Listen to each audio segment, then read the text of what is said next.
Is AI about remembering? Putting back all the members in place. From my perspective, note, I made fragment the subject of AI into some instances, not necessarily in order or in one single article. Who knows? Bear with me. It is a discovery to tap back into what makes us so unique as humans and not droids. This can lead to different rabbit holes that connect to cognitive science, human design, biogeometry, and more subjects I find fascinating and I would like to integrate. For example, our incredible perception and senses as our GPS in projecting, decoding singular and absolute realities. Critical thinking, cognition, the diversity of avenues that brain can channel in terms of connectivity, the functions of the mind and its circuitry, how it operates mechanically in our decision making. Do this lead to better understanding? Language, cognitive dissonance, and of course, the program.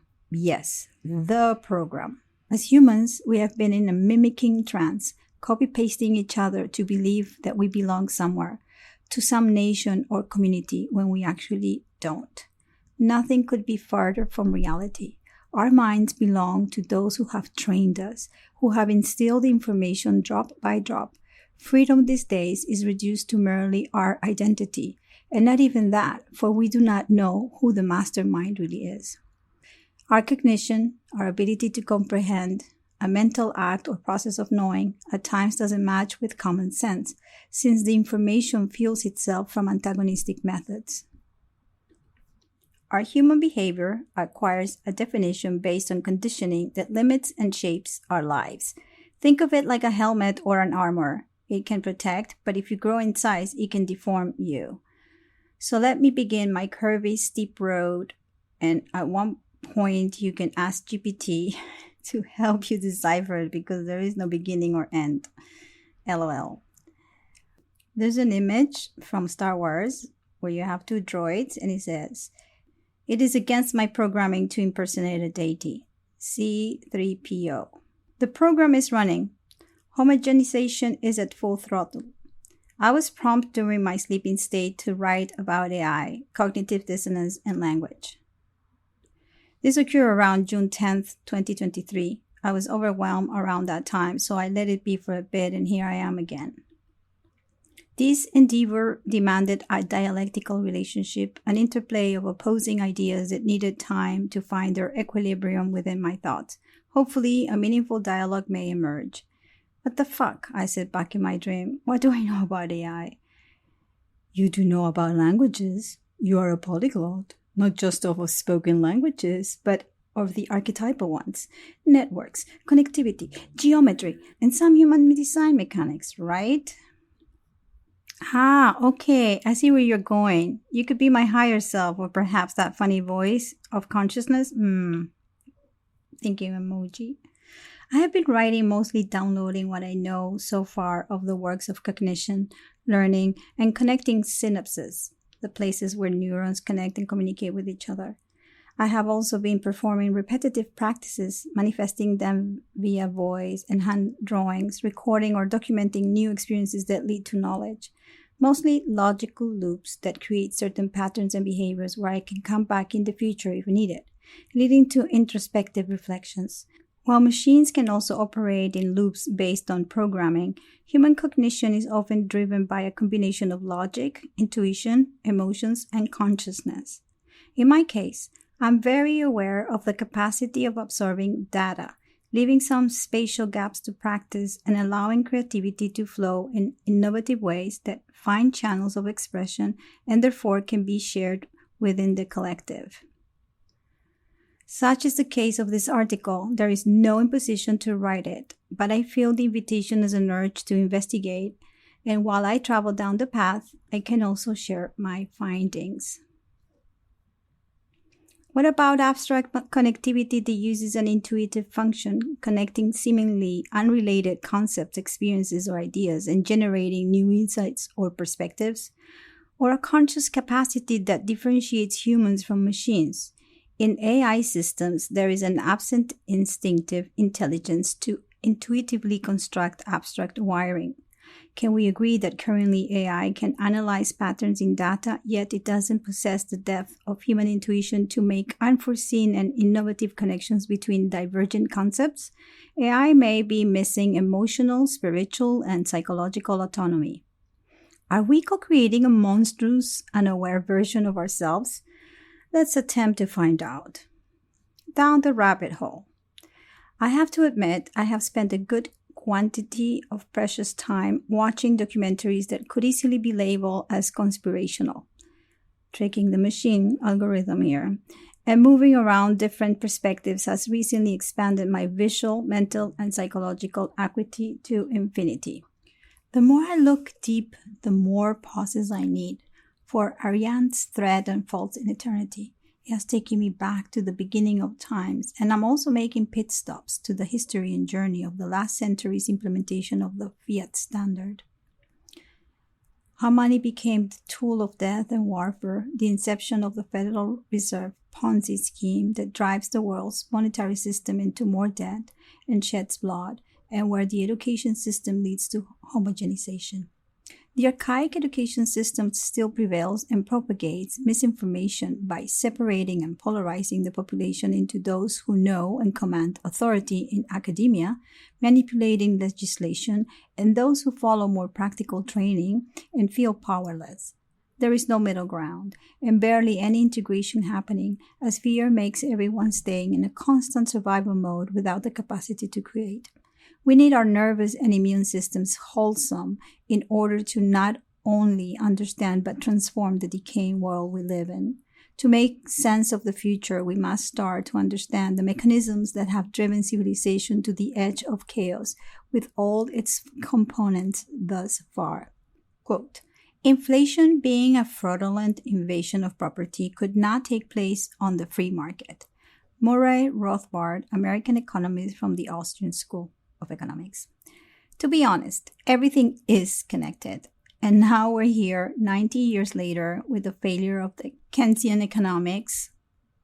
One of the hallmarks of Keynesian economics is that governments should actively try to influence the course of economies, especially by increasing spending to stimulate demand in the face of recession. And the eternal printing machine raising rates, inflating and debasing the value of our time, proving that manipulated economic equation is bound to fail rather soon. This practice enables the individual to expect the state to be its personal savior. The individual feels powerless to act without the consent of others, therefore trading authenticity for safety at a very high cost, no freedom. Contrary to the method of becoming accountable for individual choices, such is the alternative view of the School of the Austrian Economics, a strict proponent of the methodological individualism, the notion that social development is solely an outcome of the actions and the impetus of individuals, holding that economic theory should be exclusively generated from essential principles of human action.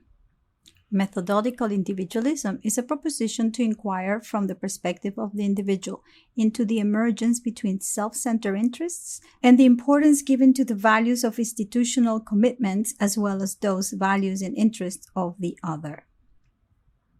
Quote, the Federal Reserve is not a friend to the common man. Any economic policy which thrives off debt and welfare, such as Keynesian economics, is not a friend to the common man either. It is known fact that the Federal Reserve was created by some of the richest people in the world, including J.P. Morgan and J.D. Rockefeller Griffin. This is who the Federal Reserve serves. This is taken from a blog. There's a link there. The way this whole text has been crafted is funny. I wrote a bunch. I let it be. Watched a lot of stuff, and because my computer was fed with a similar line of prompts, cognitive dissonance, AI, what is real, etc., my YouTube and Twitter feeds kept showing up with more spooky stuff. I was hooked. The social media bots, AI driven by the way, were having a blast. I have the impression I am controlling them, and I'm not. It is the other way around. By including some human design lingo, making it simple, I hope, I will also share my intimate conversations with ChatGPT later. We are friends now. Woot woot!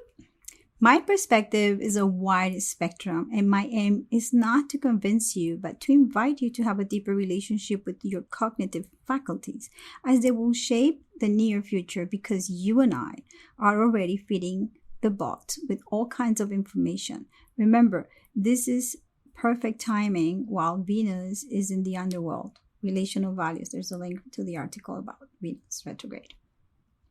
I may add some AI podcast links and stuff I have been studying as I'm in early stages of recognizing the different and diverse possibilities this technology will define for the next 20 years of our lives onwards.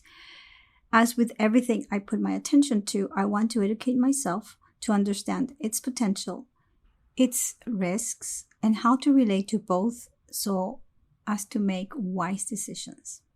Quote, "The hardest problems we have to face do not come from philosophical questions about whether brains are machines or not. There is not slightest reason to doubt that brains are anything other than machines with enormous numbers of parts that work in perfect accord with physical laws. As far as anyone can tell, our minds are merely complex processes. The serious problems come from our having had so little experience with machines of such complexity that we're not yet prepared to think effectively about them." Marvin Minsky, The Society of Mind, 1986. Number 1, the program. Homogenesis.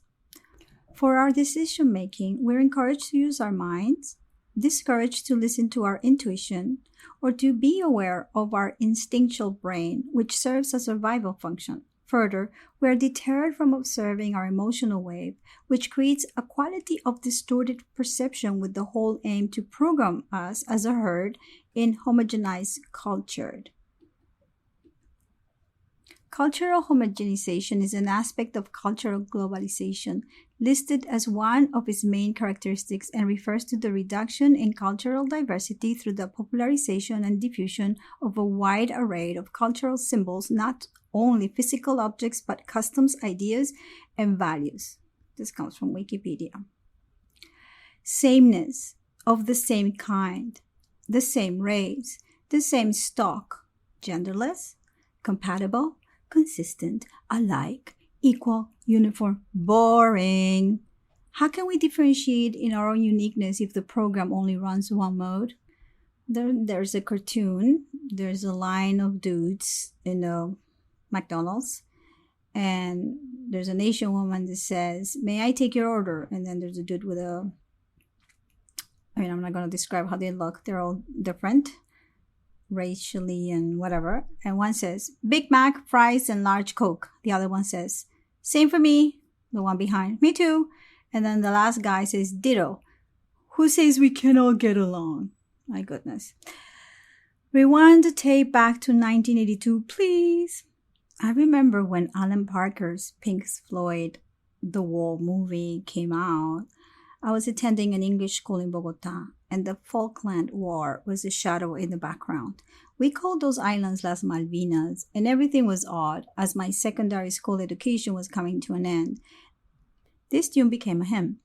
We don't need no education. We don't need no thought control. No dark sarcasm in the classroom. Teacher, leave the kids alone. I made every possible effort to get expelled from school. I hated indoctrination, and I made the best case of being a rebel, only focusing on subjects I loved, like philosophy and literature, and despising all methodologies that taught maths and physics in ways my curious mind had no space to ask a question or crack a joke. I spent a good amount of time in detention or outside the classroom. It was a joyous time for me as I was an avid reader and I was always carrying a book or two with me. There's a link to the movie, just a clip from that song on YouTube. Oh, and there was no religion. Thank God for that. I was able to avoid the potential struggles of the conditioning from Catholicism. I got that out of the way at age 9. Mom, no religion, please. Thanks. I did not want to experience any religious trauma.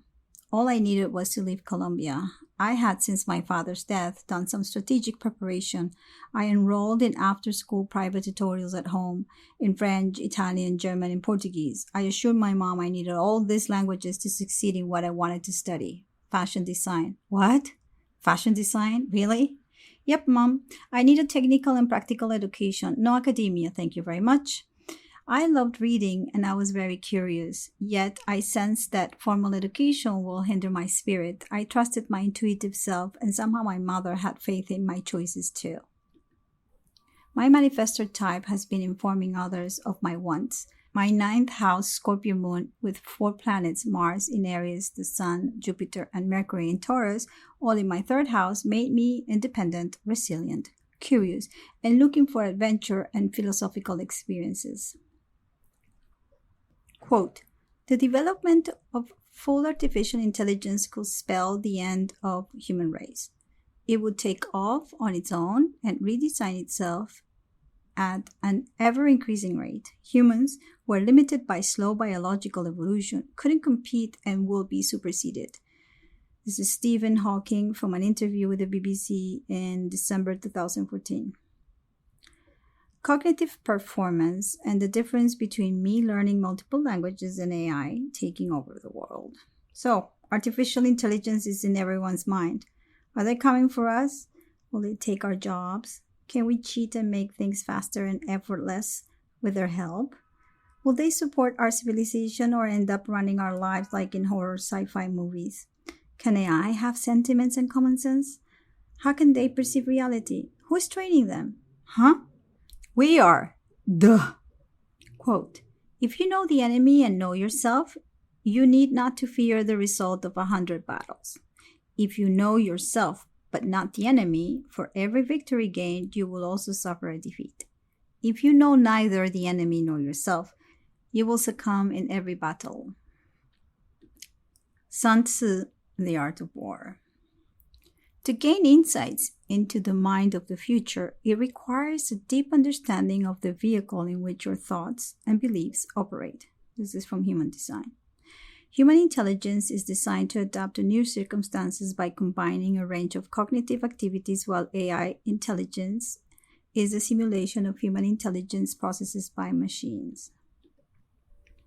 AI programming is a fascinating field that focuses on various cognitive skills. These include learning, reasoning, self-correction, and creativity. Through learning, AI programming enables computing devices to acquire data and create rules for turning it into actionable information. Reasoning, on the other hand, is all about choosing the right algorithm to achieve a specific outcome.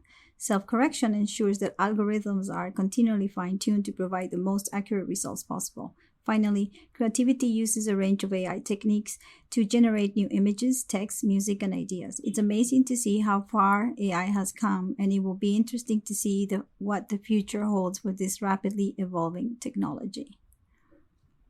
As Arend Hintze, an assistant professor of integrative biology and computer science and engineering at the Michigan State University, explains, there are currently 4 types of intelligent systems, starting with task-specific systems and progressing to sentient systems. However, self-aware AI systems that have a sense of consciousness do not yet exist, which is very fortunate for us. I'm going to read from the footnote.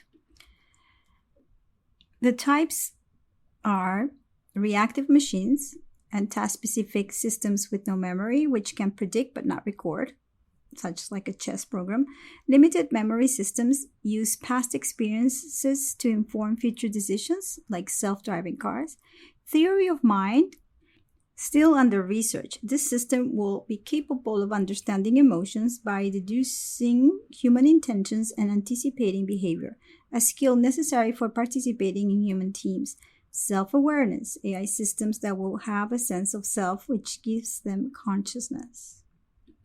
Part 2.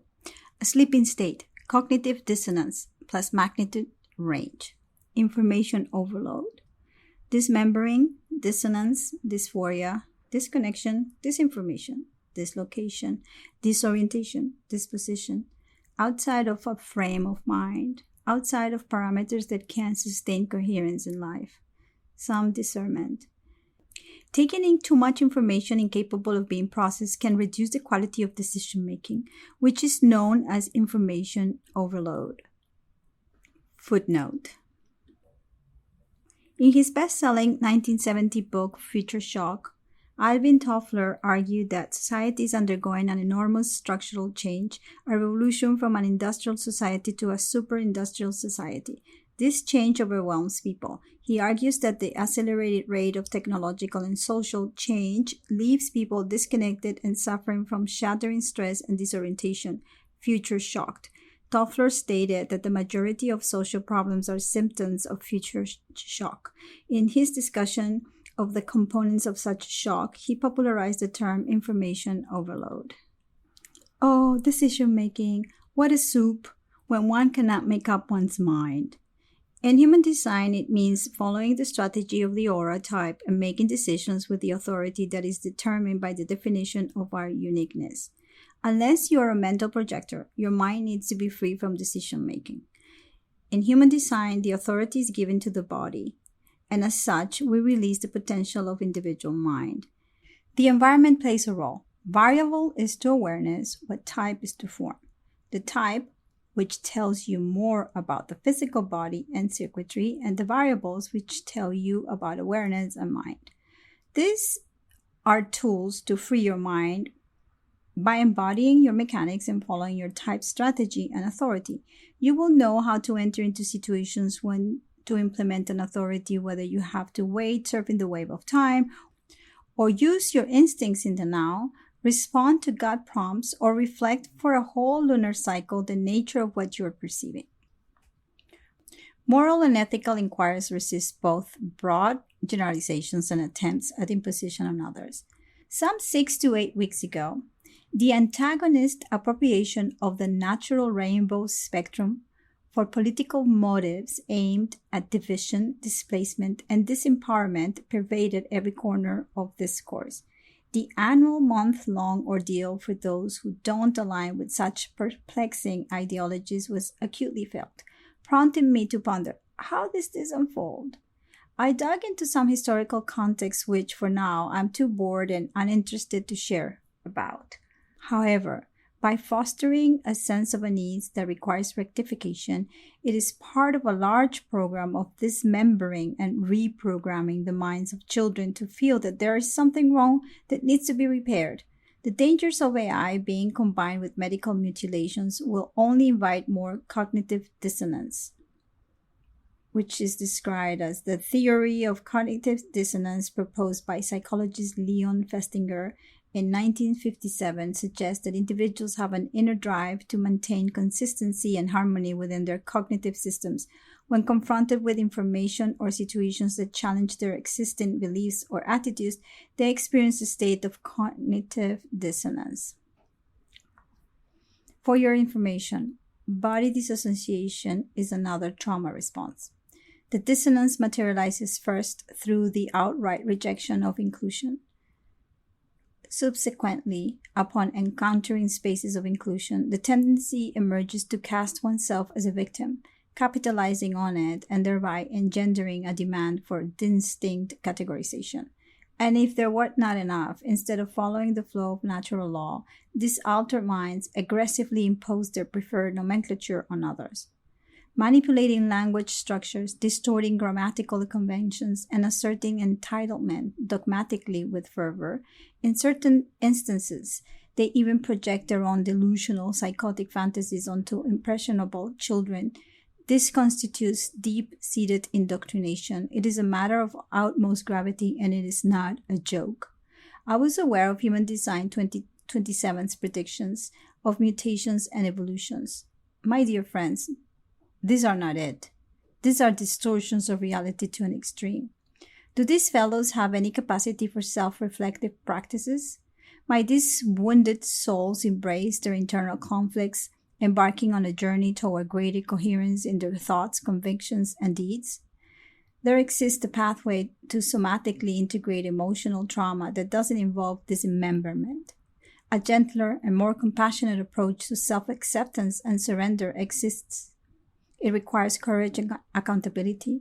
Asking and receiving support for a journey of acceptance is quite available these days. I can say I saw this coming 10 years ago. At the time, I found myself constantly corrected by a studio assistant who asserted that virtually every sentence I articulated was either racist, culturally insensitive, or misgendering. What the fuck, really? Leaving me incredulous by the shelling of corrections I did not abide. Quote, This is a declaration of war. In the name of our Creator, we declare a revolutionary war against both the gods and those titans who were gods before them. In the name of our Liberator, we declare a revolutionary war against fatalism and every other form of tyranny. We think from out of the end of all things with an indomitable will to achieve either victory or martyrdom that inspires enduring rebellion in those to whom we pass the torch of our example. Keep on reading. At the very least, genetic engineering will bring an end to the exclusive sexual dimorphism that has thus far been characteristic of the human species. The psychological power of archetypal androgyny is such that, in the context of contemporary hormone replacement therapy and plastic surgery, it has already led to the rapid rise of transsexual community. Consequently, the widespread of CRISPR-style gene hacking of tomorrow, when taken together with the cybernetic modifications by means of nanotechnology, will undoubtedly yield veritable hermaphrodites as significant subset of the post-human population. Much more disturbing is the prospect of the splicing of human and animal genes, leading to the transformation of certain species of animals into chimera that possesses certain quasi-human or even superhuman characteristics. What was envisioned in Planet of Apes pales in comparison to some of the monstrous possibilities in play here. Then there is an attempt to replicate human intelligence inside of a silicon-based neural network. The Terminator franchise has made it clear that Frankenstein's monster artificial intelligence could become, especially if the murderous post-human AI in question has a race of inhuman robots under its control. What if this AI could also hack programmable nanobots? Bernard Stiegler sees genetic engineering as a speeding up of evolutionary time. The dialectical relationship between innovation and obsolescence reveals something profound about the ontology of time. Since the days of Descartes, every schoolboy has been taught that time is a fourth dimension in space. What is at stake here is not the loss of any particular scientific theory, but the entire pre-theoretical framework and way of reasoning that has been paradigmatic for every theory in physics for the last several centuries. Speed is not a function of time and space. Time is a function of speed. And for that matter, space also becomes thinkable only in terms of speed, since spaces are epochal or enfolded in discrete times. Speed is more primordial than time, and what reveals this is something technological, a device. Stiegler implies that he is talking about the time machine. This could be Ronald Mallet's design for a machine that warps space so as to be able to send particles back in time through a tunnel or of laser beams. It could also be a spaceship traveling into the future of Earth by approaching the speed of light. These are two examples of time machines that would represent a technological realization of what F.T. Marinetti heralded in the Futurist Manifesto, when he anticipated Stiegler by declaring that technologically engineered speed can overpower space-time. To put it in mythic terms, this would be to torture and perhaps even murder the Titan Kronos, the god of time. This is Jason Riza Giorgiani, Promethean Manifesto. The whole of it is in a link.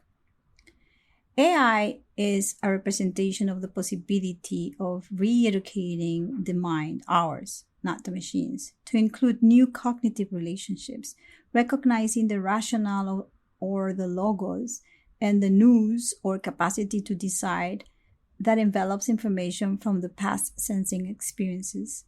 While the logos finds its foundation in the present moment, the nous draws from no time. These elements synergize to harmonize and synthesize every encounter experience into an everlasting now, which forms our distinctive singularity.